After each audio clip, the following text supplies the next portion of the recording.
wabarakatuh. Waalaikumsalam warahmatullahi wabarakatuh. Suara saya jelas ya? Atau enggak? Jelas enggak? Enggak suaranya?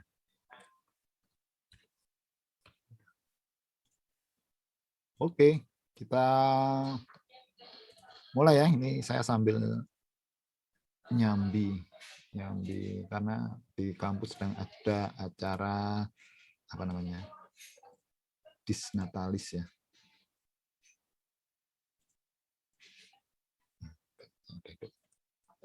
Jadi pakai dua Zoom, yang satu nge-zoom pakai HP, yang satu nge-zoom pakai komputer. Kalau komputer kayaknya nggak bisa untuk dua akun yang login bebarengan. Ini pencitraan aja yang di HP biar kelihatan ikut join ya. Padahal ya niatnya ngajar. Oke, kita mulai perkuliahan kali ini di lanjutan microcontroller. Kali ini kita akan membahas kemarin pendahuluan. Nah, sekarang kita mencoba menelaah fungsi-fungsinya. Oh ya, materinya belum saya upload ke Waskita. Saya itu lupa kemarin minggu. Tapi sudah ada sih sebenarnya. Nanti aja, nanti siang mungkin saya upload. Kemarin kebetulan kok ada acara.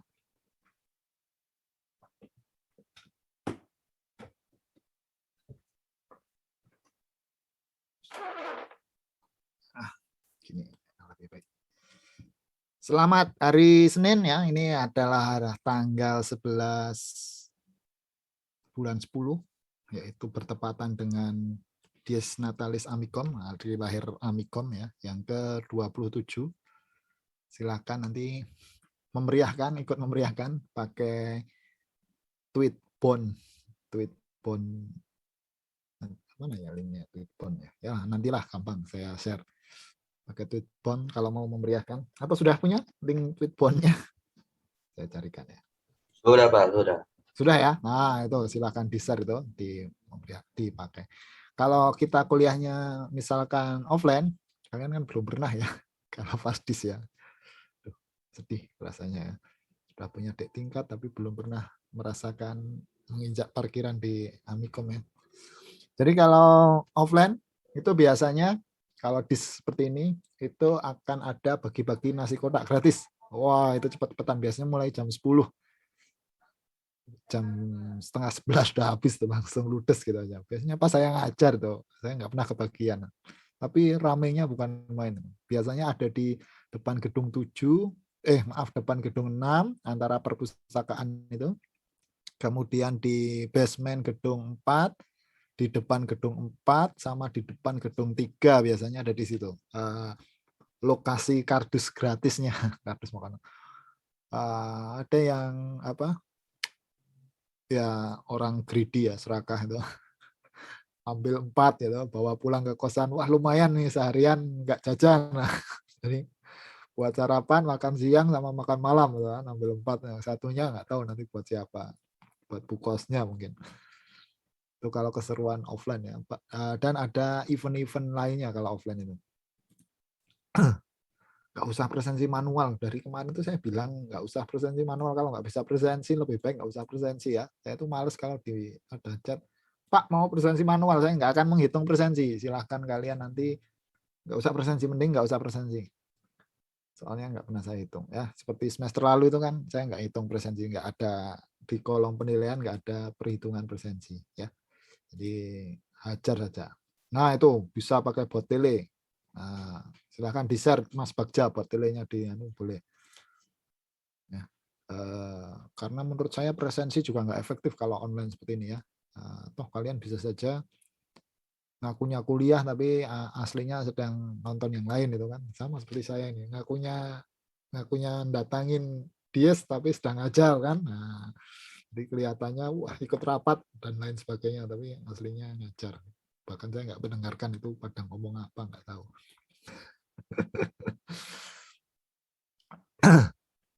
Sampai mana tadi ya? Oh sampai ya Dies. Biasanya ada event-event juga, ada lomba apa itu, runner itu, lari ya, lari dari kenyataan. Sebenarnya cocok buat kalian yang nolep ini untuk menggerakkan otot kalian ya. Jadi biasanya kalau dia ada Amicom running, kemudian ada goes bareng, Kemudian ada event apa lagi ya? Macam-macam sih kalau buat keluarga karyawan itu anak-anaknya ada mewarnai mewarnai bareng dan lain sebagainya. Seru lah pokoknya kalau event dia itu. Mahasiswa dapat nasi kotak itu biasanya. Yang paling berkesan itu. Ya semoga tahun depan sudah bisa offline lagi lah, minimal tahun depan itu kita sudah merasakan keramaian BIS ketika offline. Oke, kita lanjut aja ke materi. Kali ini kita akan membahas port input dan output pada microcontroller AVR.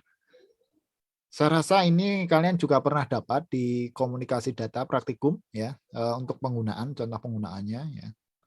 Saya akan menjelaskan sebagian saja, nanti langsung ke implementasinya ketika kita pakai Arduino saja, langsung to the point to Arduino ke Arduino aja, daripada pakai ATmega32 ya, itu sangat tidak efektif karena harus merangkai, harus lain sebagainya. Dan nanti targetnya ke Arduino yang lebih gampang saja. Ya, IO kalau kalian ketahui, ini belum saya edit ya. Wah, ini masih panjang-panjang teksnya. Merupakan fitur ya microcontroller. Jadi sebuah fitur. Jadi pasti ada di sebuah microcontroller pasti ada port IO-nya. Jadi yang namanya input output. Input ya untuk data masukan, output untuk data keluar. Keluarnya kemana ya? Ke perangkat elektronik lainnya. Bentuknya berupa apa? Berupa listrik aslinya ya, listrik. Nah, listrik ini bisa dikatakan nanti data. Kan data itu bisa terbentuk karena data digital ya. Data digital itu kan bisa terbentuk karena adanya tegangan listrik. Ini contoh pilihan input ya, sensor misalkan ya. Kemudian mungkin button dan lain sebagainya. Kemudian ada mungkin potentiometer. Output misalkan aktuator itu penggerak ya, motor servo.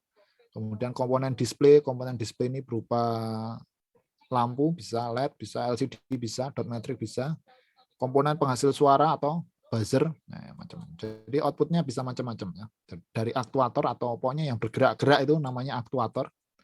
Karena umumnya yang bergerak-gerak pada sebuah microcontroller yang dihubungkan ke piranti bergerak itu menggunakan motor DC. Motor DC itu apa yang kalian pakai dulu kalau di Tamiya itu, motor DC seperti itu. Kalau main-main Tamiya sih, ya. Kecuali kalau mainannya dari kecil sudah Forza Horizon ya beda lagi ya urusannya ya. Udah nggak kenal Tamiya itu ya beda lagi urusannya ya. Pak saya kenalnya Need for Speed Pak, ya udahlah.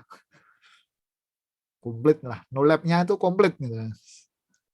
Minimal pernah pegang lah, pernah tahu Tamiya itu apa. Tamiya itu adalah merek ya, merek mobil-mobilan mini 4-wheel drive kalau dulu namanya. Itu kan pakai motor penggerak. Wah, mungkin kalian lebih terbiasa motor itu di yang apa vibrator itu loh, apa namanya, joystick. Nah, controller PS. Nah, controller PS itu ada contoh input dan output di situ ya. Inputnya adalah button. Nah, button itu input digital. Input analognya kalau PS3, kalau PS2 saya nggak tahu. Kalau PS3 itu triggernya adalah analog karena sudah pernah main PS3 ya minimal ya kalian ya. Masa belum pernah sih? Wah, sudah ya. Kalau PS3 main balapan itu kan R2 L2-nya itu kan triggernya bukan getarnya, triggernya. Ketika kalian pencet R2 atau L2 itu dikit, maka mobilnya akan melaju sedikit. Nah, itu adalah contoh implementasi input digital analog, maaf. Kalau digital itu di buttonnya. Nggak tahu kalau PS3 saya nggak hafal. Kalau PS2 sih semi analog yang buttonnya. Atau PS1 itu analog. Maaf, digital. Jadi ketika dipencet ya nilainya langsung on. Nah, itu contoh input digital. Analognya itu ada di dua apa namanya? Dua analog ya itu. Yang dua bulat itu kan. Saya nggak punya stick PS, punya stick seperti ini. Nah, ini analog ini ya, yang analog, ini contoh analog. Mungkin kalian yang hidupnya no lab senang banget ini ya, main-main kayak gini nih ya, analog. Ya. Mesti senang diputer-puterin ya. Apalagi kalau PS kan posisinya sejajar tuh. Kalau ini kan displaynya Xbox ya, Xbox kan nggak sejajar atas dan bawah. Kemudian ini juga analog. Ini kan trigger. Ya, jadi kalau dipencet sedikit seperti ini ya, tidak full sedikit, itu ngegasnya juga sedikit kalau balapan mobil. Kalau full gini yang ngegasnya full. Kalau ini yang R1 L1 itu adalah digital. Ketika dipencet mau sedikit mau banyak tetap on ya. Ini hanya ada on off. Button ini A B X Y ini juga hanya on off. Di pad ini juga on off. Outputnya kalau di sini ada, outputnya berupa vibrasinya, getarnya itu outputnya. Ya. Jadi nanti di gamenya itu akan mengirimkan sinyal ke sticknya ini bahwa intensitas getarannya adalah segini, maka akan bergetar. Misalkan saya senangnya main game balap ya, kalau game balap ketika nabrak-nabrak itu getarannya semakin kencang, tapi kalau hanya nyerempet getarannya ya sedikit. Kalau di PS4, PS5 itu malah triggernya ini adaptif ya. Jadi triggernya nggak cuma inputan, piranti input, tapi juga piranti output karena adaptif. Ketika kalian main game tembak menembak, game apa itu namanya? Kok Battlefield sih? Satunya Battlefield itu apa? COD. Nah, cash on delivery ya. Game COD itu kalau kalian ganti senjata, sensasi kalian memencet triggernya ini akan berbeda. Nah, itu di situ ada komponen input dan outputnya. Inputnya berupa kalian men-trigger, outputnya respon dari kalian triggernya. Kalau misalkan kalian pakai, coba aja kalian browsing ya, adaptive trigger PS5. Itu ketika kalian masinkan, ya ini langsung getar-getar sendiri nih, triggernya ini. Ketika kalian pakai sniper akan terasa lebih berat, karena memang trigger sniper katanya memang berat sih tariknya, karena memang hanya sekali shot gitu ya. Kalau misalkan pistol ya ringan dan bisa kalian coba berkali-kali. Kalau mau semi machine gun ya SMG itu akan ada getaran. Jadi respon dari apa istilahnya sih? Balik itu recoil ya atau apa sih? Saya tuh nggak begitu hafal permainan perang-perangan ya gitu. Itu ya. Jadi itu yang ngatur sebenarnya juga microcontroller. Ya, Xbox controller enjoy ya, sama saya lebih senang pakai, nggak tahu.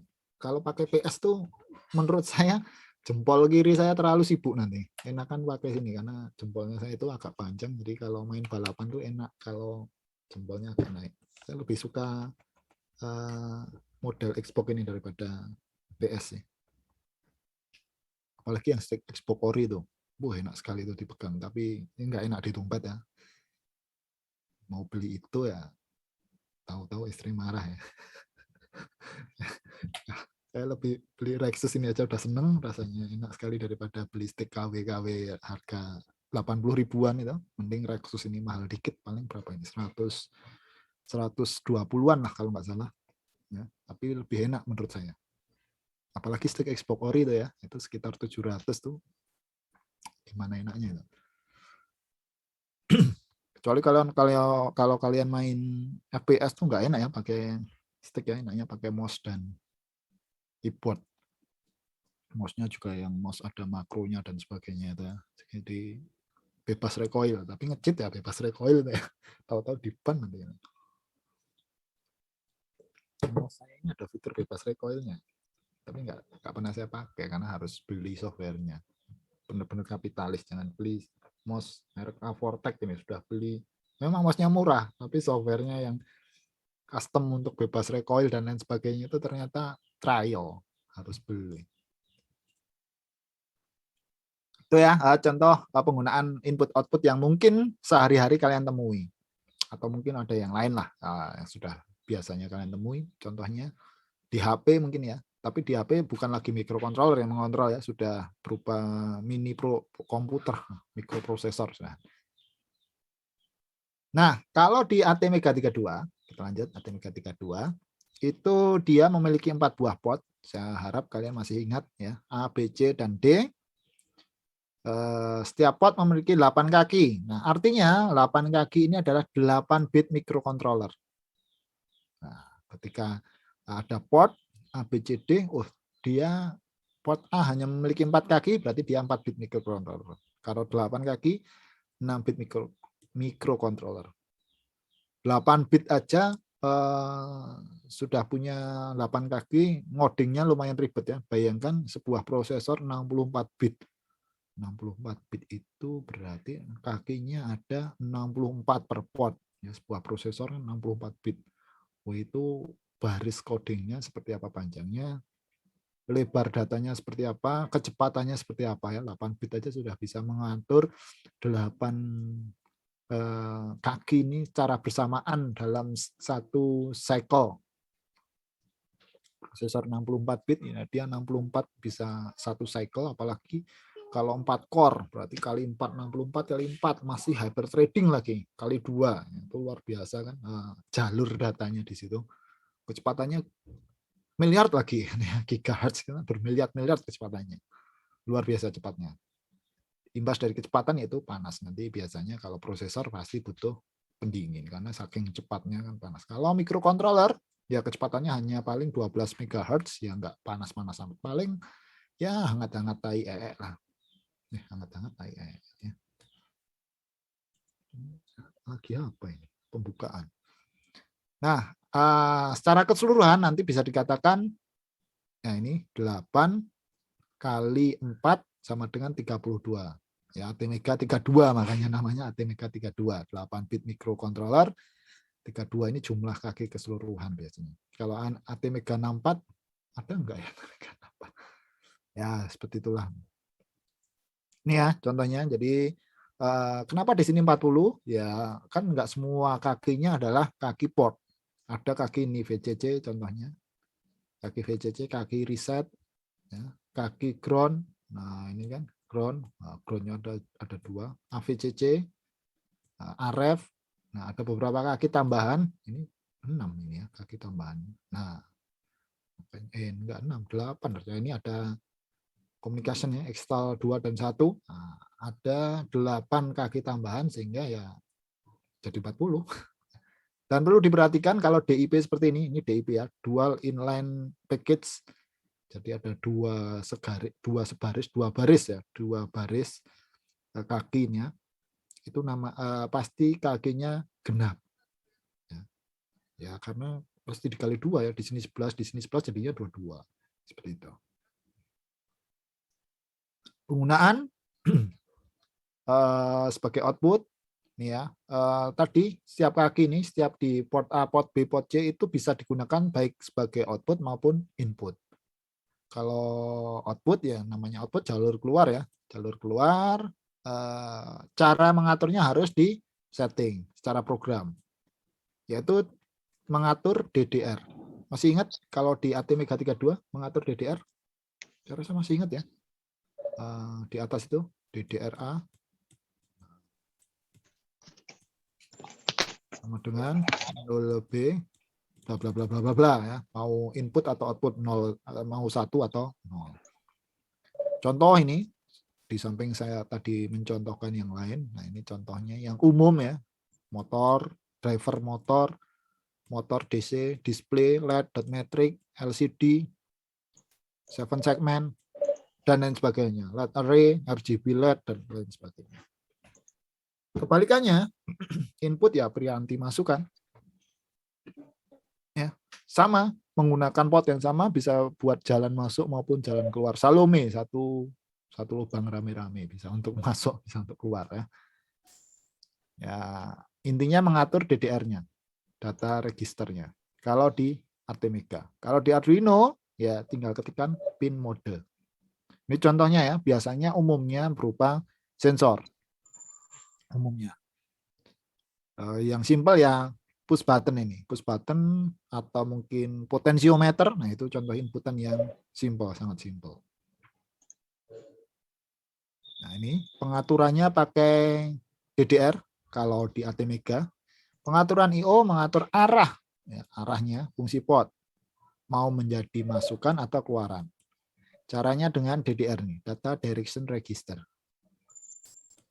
Maka kalau misalkan kalian ingin menghendaki sebagai input, ini kita set DDR-nya low.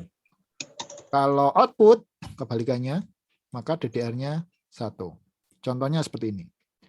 DDR A, di sini adalah pin 0, di sini pin 7. kan ada 8 pin ya, dari 0, 1 sampai 7. 0, 1, 2, sampai 7 ke sana ya. Berarti ini pin 0 sampai 3 itu karena 1 nilainya adalah 1 tadi apa? Output. Ya, output. Kalau 0, nah ini adalah input. Kalian biasa ubah-ubah ini sesuka hati ya, ketika sesuai kebutuhan. Sesuai kebutuhan. Itu ya, ngubahnya. Perlu diperhatikan apa namanya? Sebuah pin, ini kan pin 0. Ketika diset menjadi input, dia tidak akan bisa menjadi output. Jadi sebuah pin hanya bisa bekerja satu fungsi saja. Mau jadi input atau mau jadi output. Ya, walaupun bisa buat dua fungsi, tapi dua fungsi itu tidak bisa digunakan bersamaan. Harus bergantian nanti lewat coding. Ya harus konsisten. Ini itu pin ini mau jadi input saja atau output saja, nggak bisa bareng dua-duanya. Gantian. Sekarang input nanti output, sekarang input nanti output, nggak bisa. Ya, karena nanti itu ada di bukan di looping tapi di konfigurasi codingnya.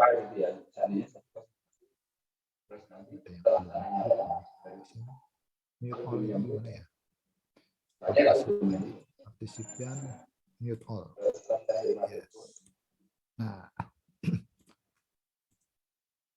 di samping sebagai port I/O input output itu setiap port tadi ya kan sia-sia. Kalian punya ATmega fungsinya kok hanya input output. Ternyata ATmega itu punya pin, setiap pin itu punya fungsi lain. Ya. Memiliki fungsi alternatif atau fungsi lain. Contohnya ini pada pin A, port pada pin A, maaf, pin pada port A, kebalik saya ngomongnya. Pin pada port A itu selain sebagai input output tadi, ya input output biasa, itu juga dia bisa untuk input analog port A. Jadi kalau kalian punya ATmega, baik itu Arduino atau apapun apa, yang bisa sebagai input analog itu adalah port A. Port lain tidak ada. Ya, ini silakan baca datasheet-nya. Nah, input dari 0 sampai 7. ATmega 32 berarti dia mampu membaca data analog sebanyak 8 buah data. Kemudian pada port B. Nah, ini port B fungsinya beda-beda kalau port B. Jadi di samping untuk input output, input output data ternyata bisa untuk fungsi lain. Ini contohnya port B7 SPI bus serial clock. Jadi ini untuk komunikasi SPI, serial peripheral interface. Kemudian PB6 dan PB5 untuk MOSI dan MISO-nya. Dia juga masih untuk SPI, ya, master input, slave output, dan kebalikannya MOSI, master output, slave input. Kemudian PB4 untuk SS, slave select. Ini di perkuliahan komunikasi data, ya, sudah ada ini. Dan lain sebagainya. Begitu pula dengan port C. Port C ini ada ini SDA, SCL ya untuk clock ya, two wire serial bus data input output line. Fungsi lain.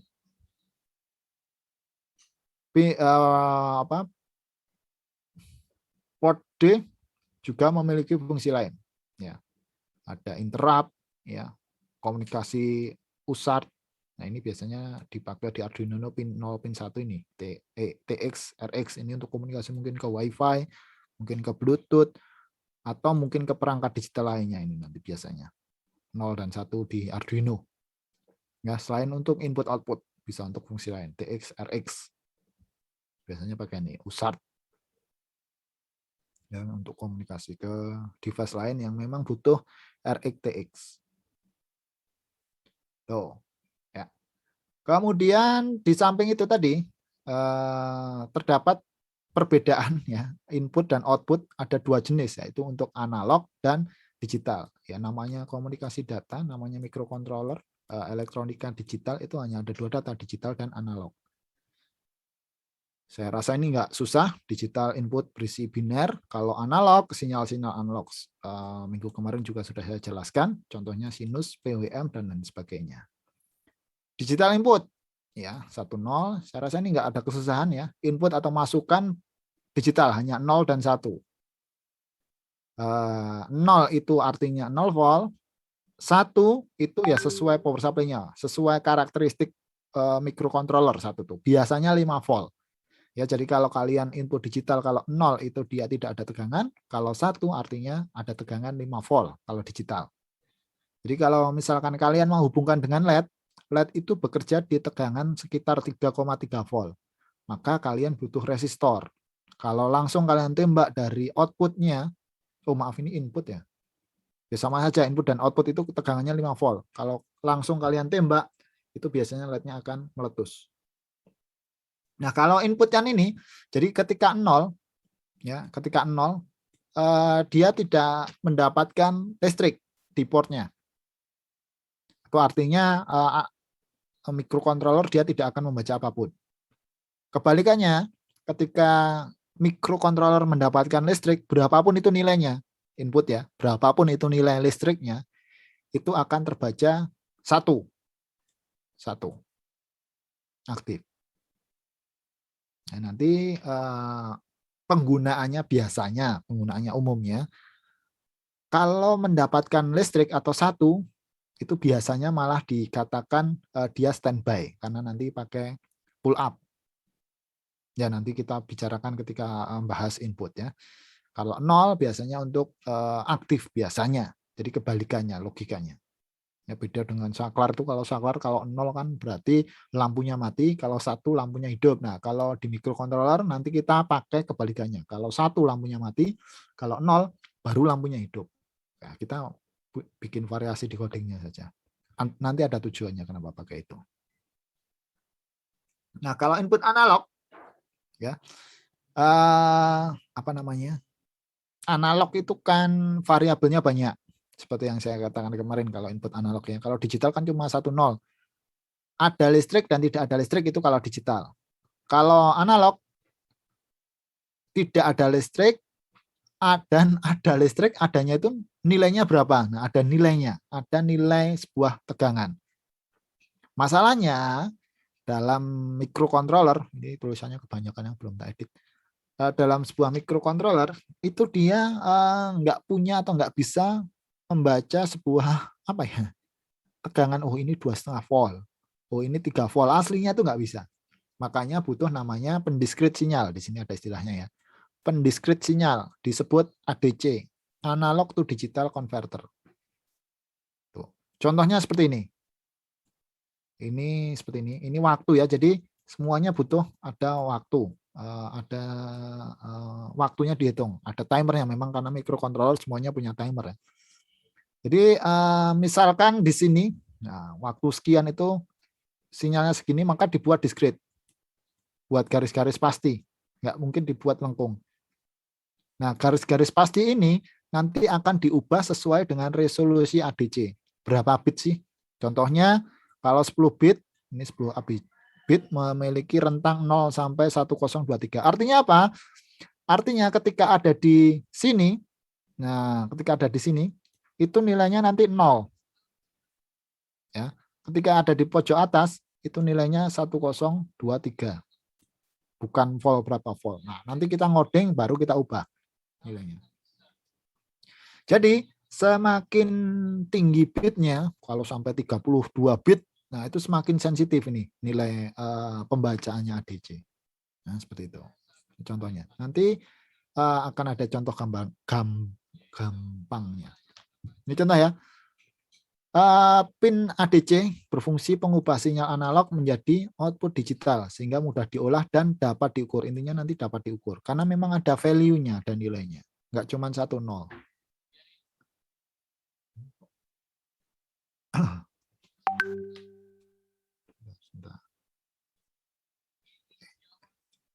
ADC dapat mengukur tegangan yang masuk dengan kondisi normal range antara 0 sampai 5 VDC. Jadi kalau ADC tadi, ya umumnya microcontroller antara 0 sampai 5. Atau bisa kalian pakai RF atau di sini VRF istilahnya RF ya. Silakan baca modul kemarin itu ada RF. Itu sebagai pembanding. Nilai maksimalnya berapa volt? Umumnya 5 volt. Tapi kalau kalian pakai RF itu bisa nilai maksimal cuma 3 volt bisa. Ya. Jadi 0 sampai 5 volt. Hal ini berguna saat akan mengukur output tegangan dari suatu sensor yang terhubung dengan serta dapat dimanfaatkan untuk keperluan pengkondisian program. Kalau dalam Arduino input nanti analog, read, nomor, pin. Perlu diperhatikan dalam Arduino analog input hanya ada ini 6, A0 sampai A5. Jadi kalian nggak bisa membuat analog input di sini. Jadi bisanya ya di sini. Ini hanya untuk input analog yang di sini, nggak bisa untuk fungsi lain. Nah, kalau digital di sini. Digital input, digital output, analog output juga di sini. Sebenarnya nggak ada sih analog output. Kemudian output. Tadi input analog dan digital. Kita ke output digital sama dengan input. Ya bedanya datanya keluar saja ya. Output mengeluarkan sinyal 0 dan 1. Biasanya digunakan untuk mendrive ya, atau apa ya, menggerakkan beban yang besar seperti relay ya, karena 5 volt langsung relay, power MOSFET, atau lampu-lampu yang cukup tinggi. Kalau kalian mau menyalakan LED itu dikasih resistor karena tegangannya 5 volt ya, voltasenya 5 volt, kalian harus turunkan. LED itu butuhnya sekitar 3 sampai 3,3 ya. Kasih resistor 110 aja sudah cukup, 110 ohm. Contoh Arduino Uno memiliki 14 pin digital. Satu pin hanya dapat digunakan untuk satu fungsi saja. Nah, ini saya katakan tadi ya. Kalau output ya output, tidak bisa dua-duanya. Nah, ini yang unik di Arduino untuk output analog. Dari data digital dikeluarkan menjadi data analog. Nah, ini yang unik. Seru sekali ini yang di sebelah. Nah, nanti untuk output analog itu butuh namanya DAC atau digital to analog convert. Dari data digital menuju data analog. Masalahnya DAC ini butuh pin khusus DAC. Contohnya kalau gampangnya kalian punya handphone yang nggak ada jack audio. Nah, jack audio itu kan analog. Kalian butuh namanya converter dari Type-C menuju jack analog. Nah, di situ ada chip. Nah, chipnya di situ namanya adalah chip DAC, digital to analog. Semakin tinggi bitnya digital to analog, semakin akurat suara yang dikeluarkan. Ya. Nah, Arduino nanti pakai pendekatan DAC itu. Dia nggak punya DAC, tapi nanti pakai namanya PWM. Nah, atau modulasi lebar pulsa, istilah kalau diterjemahkan ya. Pulse width modulation. PWM pada microcontroller memiliki resolusi yang sama ya, 10 bit, tapi kalau nggak salah di Arduino itu hanya 8 bit PWM-nya. Nanti coba dicek lagi PWM di Arduino. Jadi ini mengubah dari data digital menjadi analog. Nah ini kan 8 bit. Ya, kalau di Arduino Uno Leonardo hanya 8 bit, 0 sampai 255. Tapi inputnya 10 bit, 0 sampai 1024, 1023 maaf. Itu inputnya. Outputnya via PWM hanya 0 sampai 255. PWM itu apa? Nah, kurang lebih seperti ini. Ketika tadi ada sinyal analog, ya, ini ya, source sinyalnya berupa sebenarnya bukan sinyal sih, data ya, data analog atau data digital juga sih sebenarnya, data digital tapi seolah-olah analog. Itulah ya. Kemudian outputnya diubah menjadi analog. Ya, ini aslinya itu input digital sih, input digital tapi seolah-olah analog ya, diubah analog menjadi PWM sesuai dengan waktu-waktunya kan ke sana. Jadi ini ada apa ya istilahnya? Clock ya, clocknya ini yang biru ini, lancip-lancip ini clocknya sebuah microcontroller, dia punya clock, clocknya PWM ya, dia punya clock. Ketika sinyalnya ada di sini, ya datanya di sini, ini dibuat garis di sini. Semakin naik garisnya semakin kecil ya, batas antara clock dan kurva ini loh. Ini kan ada pertemuan antara clock dan kurva. Semakin kecil, nah semakin tinggi, dia semakin rapat. Jadi ini adalah apa? Sinyal PWM istilahnya ya. Sinyal on dan off, tapi jedanya ada jeda ya. Berapa persen gitu jedanya. Hitung-hitungannya. Jadi misalkan nah ini satu clock bisa dikatakan misalkan 100%. Nah, satu clock itu satu lancip-lancip ini satu clock ya. Satu clock tuh segini, ini satu clock, satu clock, satu clock, satu clock gitu ya. Satu clock. Nah, nanti ketika ini kan ketemunya dia nggak 100%. Nah, di sini. Itu artinya, nah ini sekitar 75% lah. Nah, mungkin ya. 75%. Berarti 75%, nanti dia akan terbaca bukan 0 sampai 25 ya. Dibagi aja ini. Ini dibagi 100 kali 75 gitu value-nya. Nah, maka keluarlah resolusi itu. Ini memang harus pakai animasi ya. Nah, pada analog Arduino tidak dapat dihasilkan secara langsung ya output analog tadi, tapi butuh digital to analog. Di Arduino tidak ada modul itu, diganti PWM. Saya sudah jelaskan tadi. Mengeluarkan sinyal analog output dengan nilai PWM. PWM seolah-olah dapat memanipulasi mengubah sinyal digital menjadi listrik analog. Intinya itu. Kalau di Arduino, PWM-nya yang ada logo negasinya. Jadi di sini ada 3, 5, 6, 9, 10, 11. 1, 2, 3, 4, 5, 6. Ada 6. 6 PWM channel. Jadi nanti output analognya, kalau kalian mau menggunakan output analog ini gunanya untuk membuat redup dan terang sebuah lampu misalkan ya. Kalian punya lampu nggak mau langsung terang, tapi agak redup, agak terang. Nah, pakai PWM ini. Pakai PWM ini. Nanti pakai ini. Lama waktu untuk logika hack dikatakan dengan istilah panjang pulsa atau push switch. Itu yang saya katakan tadi.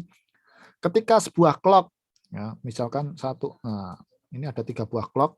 Di situ misalkan pin 3 ini di set sebagai PWM, 100% adalah satu clock ini nanti dia nyala atau berlogika 1 selama satu clock full. Nah, itu artinya 100%. Nanti nyalanya ya 5 volt. Nah, tapi kalau hanya satunya nyala segini, nah, terus mati lagi 50%, ya, nyala segini lagi setiap clocknya, ya, 50%, ini 50%. Nanti nyalanya sekitar 2,5 volt. Dan seterusnya. Jadi ini berdasarkan clock dia on off-nya. Jadi memang frekuensinya benar-benar sensitif di PWM itu. Waduh, nggak ada penggambarannya ya. Penggambarannya itu kayaknya di modulnya. Saya ada modulnya sih. Kalau nggak digambarkan itu kadang membingungkan PWM. Ada nggak ya yang contoh? Nah, ini. Nih, sebuah clock penuh ya PWM, dia akan satu terus selama satu clock 100%, satu clock 100%. Nah, ini nanti akan tegangannya 5 volt. Gampangannya gini. Ini kalau digambar gini malah enak ya. Kemudian nih, kalau cuma 80% seperti ini ya, 80% berarti cycle. Berarti misalkan satu clock ini 1 detik misalkan, tapi nggak mungkin ya. Satu clock ini, satu baris periode ini, itu misalkan 1 detik. Maka dia akan selama 800 milisecond itu menjadi logika high selama 800 milisecond. 200 milisecondnya logika low. Begitu terusnya. Ya. Nah, maka akan terbaca atau outputnya menjadi 80 kali 5 volt, ya 4 volt. Nah, misalkan ini 20 dalam 1 detik, misalkan periodenya 1 detik, tapi tidak mungkin 1 detik, lebih kecil dari itu. Dalam 1 detik dia hanya 200 milisecond logika high, 800 milisecondnya logika low. Maka nanti di pembacaan datanya, kalau kita pakai multitester itu sekitar 1 volt. Seperti itu. Jadi inilah PWM, mengubah sinyal digital. Aslinya sinyal digital, tapi menjadi seolah-olah nanti analog. Nah, kalau digambarkan nanti seolah-olahnya seperti ini, PWM itu. Menggambarkannya.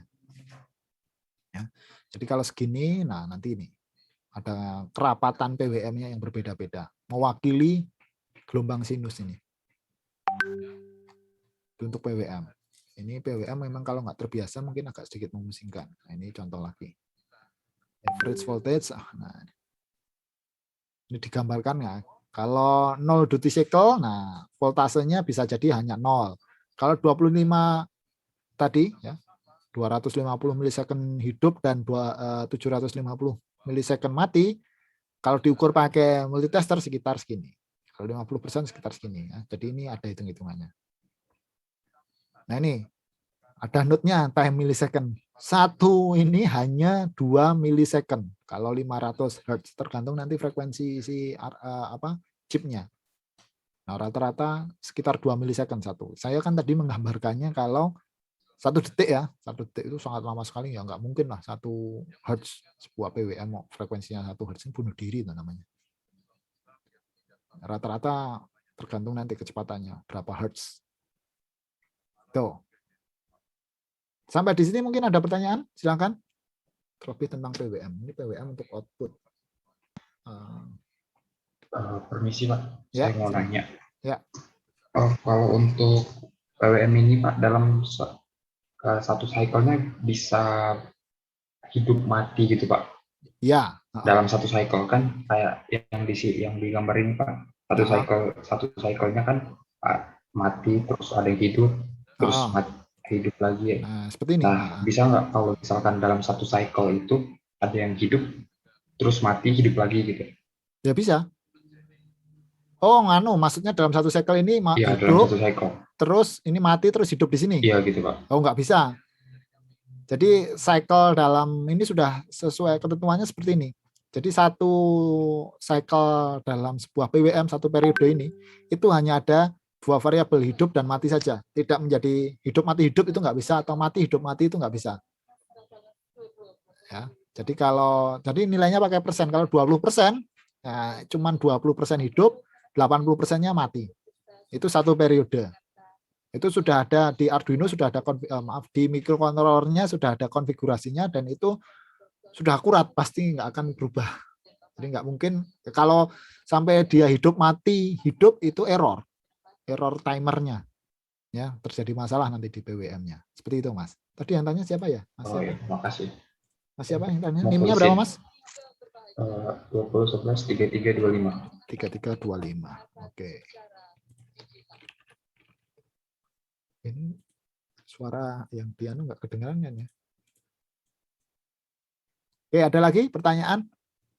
Nanti PWM ini gunanya untuk output analog. Kita bisa mengatur voltase pakai value digital, ya, pakai angka saja 0, 128, 255 dan lain sebagainya. Tapi outputnya nanti adalah voltase 0 sampai 5 volt.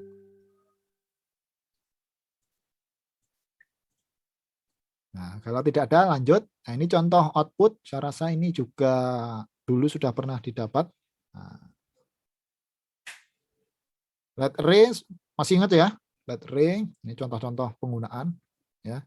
Di situ ada 2 tipe, common anoda dan common katoda, ya. Common anoda masih ingat artinya apa? Common anoda? Nah, ini ya. Semua anoda terhubung menjadi satu. Kalau common katoda, semua katoda terhubung menjadi satu. Itu LED array. Ya. LED array, maaf kalau kalian bingung LED itu bentuknya kan seperti ini. Nah, seperti dioda, kemudian ada panah keluar, artinya panah. Mana anoda, panah katoda? Ya ini ada huruf K. Ini kan huruf K. Ini berarti katoda, itu aja. Ini kan segitiga seperti huruf A, berarti ini anoda, gitu aja. Nggak usah susah-susah ya. Seperti ini ya. Ini contoh penggunaan output LED array.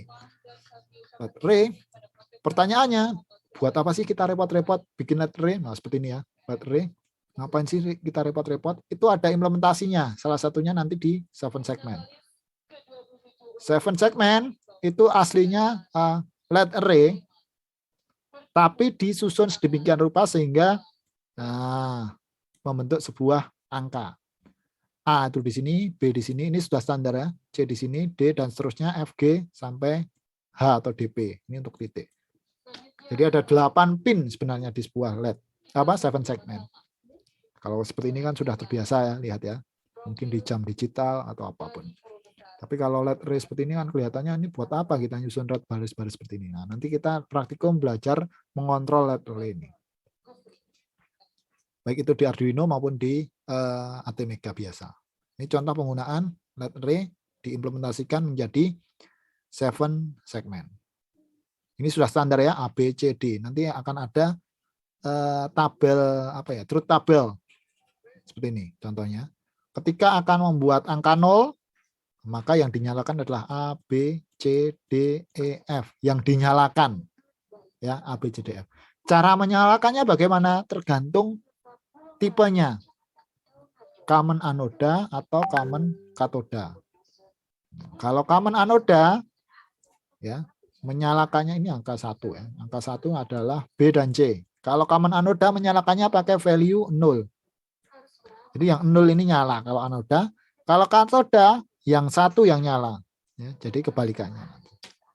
Jadi kalian jangan berpatok pada angkanya ini, tapi berpatoklah pada truth table ini. Karena nanti menyalakannya tergantung itu common anoda atau common katoda. Karena memang di luaran ada 2 jenis LED array yang berbeda, 7 segmen yang berbeda. Itu common anoda dan katoda. Sesuai kebutuhan aja nanti. Kemudian RGB LED. Nah, ini salah satu implementasi LED array, yaitu RGB LED. Sekarang lagi populer ya, RGB LED. Apalagi semua casing-casing itu ada RGB-nya. Nah, seperti itu. Itu isinya juga Loh, ini kok nggak ada gambarnya ya RGB LED-nya.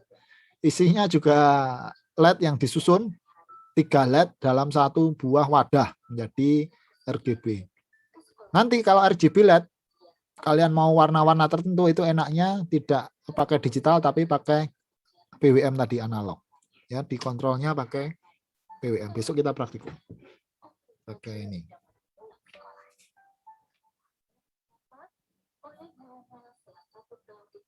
Kemudian dot metric. Nah, ini contoh lagi juga dot metric.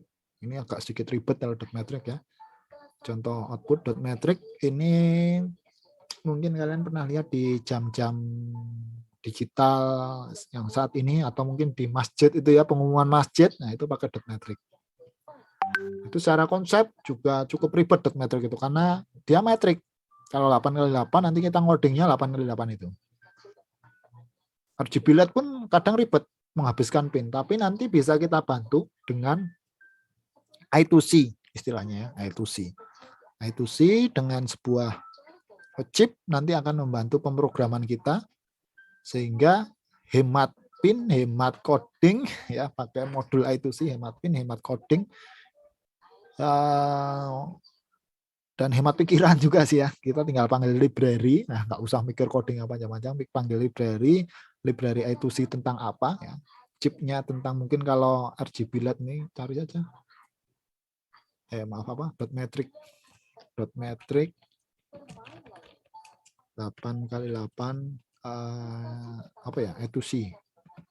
Chipnya itu pakai Max 32 berapa ya? Lupa saya. Nah, 7218.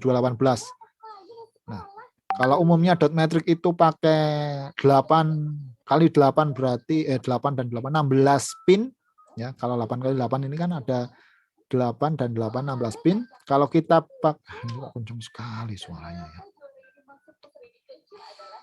Nggak bisa dikecilin ya.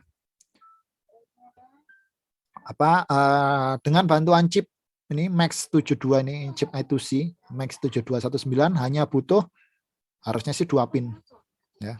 2 pin dan 3 pin untuk power. Nah, ini berapa sih? Oh, 3 pin untuk data dan 2 pin untuk power. Ini bisa untuk banyak dot metric, nggak cuman 1 tapi nanti bisa berbanyak-banyak. Sehingga enaknya pakai chip-chip seperti ini, chip-chip tambahan I2C, itu mempersingkat kaki-kakinya menjadi lebih sedikit, tapi bisa menjadi panjang. Menjadi serial lah, datanya menjadi serial. Kalau kita langsung seperti ini kan masih paralel, jadi butuh kaki banyak, kita ubah menjadi serial, nanti pakai bantuan chip I2C. Kencang sekali ini sudah, saya kecilin maksimal ya. Menyalakan dot metric nanti akan saya bagikan modulnya. Nah, ini misalkan ya. Bila kita akan menyalakan ini gimana toh? Nah, misalkan ini. Bila kita akan menyalakan ini kalau di dot metric ya. Baris 1 kolom 4 baris 1 ini kolom 4, maka cara yang dilakukan adalah set logic high karena ini adalah anoda, dia butuh listrik positif. Ya, kita set listrik positifnya di sini. Jadi satu baris ini menjadi positif semua. Ya, kemudian kita set kolom 4 ini negatif. Ini set negatif. Jadi satu kolom ini negatif semua. Nah, nanti akan menyala. Ya, ini kan terhubung listriknya. Ya, dari sini ke sana. Yang lain ini buat positif-positif saja. Kalau sama-sama positif dia tidak akan menyala. Namanya LED kan harus positif negatif. Nah, seperti itu. Jadi harus terhubung seperti ini, baru menyala. Nah, yang lain di set positif, sama. Ini set negatif-negatif semua aja. Ini kalau sama-sama negatif, di sini kan sama-sama negatif ya, yang terhubung ini, dia tidak akan menyala. Kalau ini kan positif dan negatif terhubung, dia nyala. Seperti itu. Nah, kalau dalam ATmega, nanti konfigurasinya seperti ini. Port A 11001, port B seperti ini. Jadi kita perintahkan 2 port sekaligus, seperti ini ya. Dan seterusnya. Saya benar-benar nggak fokus nih, gara-gara ini zoom-nya nggak bisa dikecilin. Ya. Wah, bercerita. Nah, seperti itu ya. Saya skip-skip aja, nanti silakan baca sendiri. Nah, ini masalahnya. Kalau nih, misalkan kalian mau menyalakan pin 7, kolom 7 kan tinggal ini dibuat negatif, ya, itu sudah nyala. Kalau mau menyalakan ini ubah ke positif, nyala. Masalahnya nanti akan di sini kan juga ketemu. Nah, di sini nanti pasti akan menyala. Padahal ini kita tidak akan menyalakan ini. Itu bagaimana caranya? Namanya nanti pakai line scanning. Jadi nyalakan per baris dulu. Ya, baris 1 ini dinyalakan, kemudian dimatikan dalam waktu yang sangat singkat. Ini saya contohkan 20 milisecond. Baru nyalakan nanti baris ini. Waktu sangat singkat, yaitu 20 milisecond. Dia akan looping terus-menerus sehingga seolah-olah akan menyala bersamaan. Padahal aslinya bergantian. Seperti TV. TV itu menyalanya per baris dari pojok atas ya. TV ataupun TV tabung ya. Itu nyalanya dari baris pojok atas ke bawah. Display LCD pun sama. Kalau nggak percaya silahkan nanti kalian cek ini. Nah, prinsip kerja layar TV. Nah, kalau sudah tahu prinsip kerjanya, nanti kalian bisa menggambar-gambar di dot matrix. Kalian butuh banyak sekali port. Port A dan port B, masing-masing 8 digunakan semua. Nah, karena ini ribet, ya butuh tadi chip Max 7219 ini. Untuk mempermudah ya. Kalau ini tadi butuh 16 pin, kalau Max 7219 hanya butuh 5 pin. 5 pin ini pun bisa kalian tambah sampai berbanyak-banyak pin dot matrix, kurang lebih seperti itu. Kemudian motor DC ini saya rasa minggu depan ya, untuk aktuatornya kok tertulis di sini ya. Harusnya ini minggu depan. Kita besok praktikumnya cukup sampai yang lampu-lampu saja, aktuatornya minggu depan. Oke, sampai di sini mungkin ada pertanyaan? Silakan.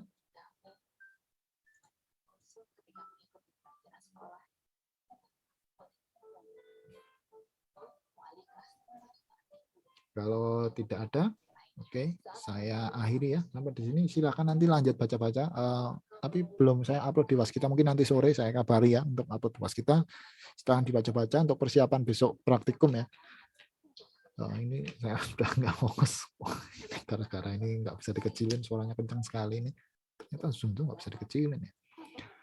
Oke, sampai di sini aja perkuliahan kita di pagi hari ini. Selamat pagi ya. Assalamualaikum warahmatullahi wabarakatuh. Waalaikumsalam warahmatullahi wabarakatuh. Terima kasih, Pak. Nanti silakan. Nanti sore saya upload modulnya di Waskita. Silakan dibaca-baca ya. Baik, Pak.